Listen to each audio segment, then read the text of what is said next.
नमो नमः श्रीमद्भगवत गीतामृत আজি শ্ৰীমদ্ভগৱত গীতাৰ সাংখ্যযোগ নামৰ দ্বিতীয় অধ্যায়ৰ ৩৬ সংখ্যক শ্লোকভাগী হৈছে এনেধৰণৰ অৱশ্য বাদাংশ বহুন वदिष्यन्ति तव अहिताः निन्द्यन्तः तव समर्थ्यं ततो दुःखतरं नु किम।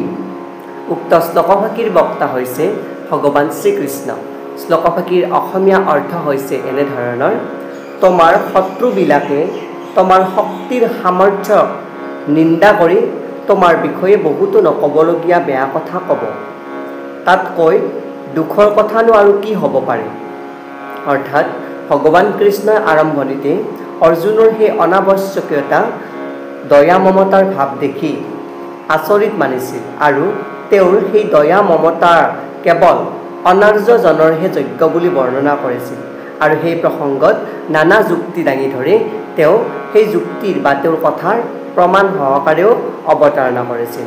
অৰ্থাৎ যেতিয়া কুৰুক্ষেত্ৰ মহাসমৰত আত্মীয় কুটুম্বক দেখি অৰ্জুনে শোকত ভাঙি পৰিছিল আৰু দয়া মমতাৰ ফলত তেওঁ সেই যুদ্ধ ত্যাগ কৰি তেওঁ ভিক্ষা কৰিয়েই জীৱন নিৰ্বাহ কৰিম বুলি ভগৱান শ্ৰীকৃষ্ণৰ আগত অৱতাৰণা কৰিছিল। তেতিয়া ভগৱান শ্ৰীকৃষ্ণ তেওঁক কৈছিল, যদিও তুমি দয়া মমতাৰ ফলত এয়া কৰ্ম কৰিব ওলাইছা বা তোমাৰ নিজৰ কৰ্ম ক্ষত্ৰিয় ধৰ্ম তুমি পৰিহাৰ কৰিব ওলাইছা, যুদ্ধ ত্যাগ কৰিব ওলাইছা, তোমাৰ শত্ৰুপক্ষই অৰ্থাৎ কৌৰৱ পক্ষই তোমাৰ দয়া মমতাৰ ফলতে তুমি যুদ্ধ ত্যাগ কৰা বুলি নক'ব, তোমাক যুদ্ধত বা তোমাৰ সামৰ্থ্যৰ প্ৰতি প্ৰশ্ন তুলিব, তুমি ভয়তে এই যুদ্ধক্ষেত্ৰ ত্যাগ কৰি পলাই যোৱা বুলি ক'ব। আৰু তোমাৰ মমতাৰ ফলত যে এয়া তুমি ত্যাগ কৰিছা সেয়া নকয় তেওঁলোকে তোমাৰ সামৰ্থ্য, তোমাৰ বীৰত্ব, তোমাৰ যুদ্ধবিদ্যা বা তোমাৰ ধনুবিদ্যাৰ ওপৰত প্ৰশ্ন তুলিব আৰু তোমাক ভীৰু কাপুৰুষ বুলি তেওঁলোকে তোমাক হাঁহিয়াতৰ পাত্ৰ কৰিব আৰু তাকেই প্ৰচাৰ কৰিব।